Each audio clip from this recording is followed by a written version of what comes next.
May friend ako na fresh graduate and nakakuha agad siya ng high-paying job tapos work from home pa. Sana all. Nung una hindi ako naniniwala kasi sahod daw niya 30,000. Fresh graduate sa Pilipinas. Wow. May tinuro siya sa akin ha kung paano niya ginagawa yung resume niya. Tinry ko and then nag-work siya. Nag-apply din ako doon few months ago and hindi ako tinanggap. Tapos ngayon, tinry ko yung ginawa niya and then natanggap ako. Para makatulong din ako guys, tuturo ko sa inyo kung paano.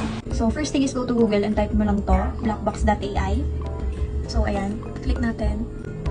So ayan siya. And then type mo tong prompt na to. Build me a downloadable professional resume slash CV.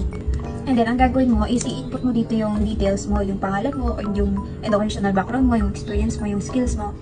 Tapos tsaka mo i-enter and wait mo lang siya. So ilang minutes lang yan, matatapos na siya agad. Ayan, nagko-code siya. And boom, ayan, tapos na guys, 'di ba? So, ang gagawin mo lang is download mo dito to here, click mo lang 'yan, download PDF. And ayan siya, 'di ba? Diyan daw resume, 'di ba? Andiyan na siya. So, ganun lang siya kalupit guys, sobrang bilis lang and ang ganda rin ng resume nito. If gusto niyo to i-try, you search blackbox.ai on Google or click niyo lang yung link sa bio ko.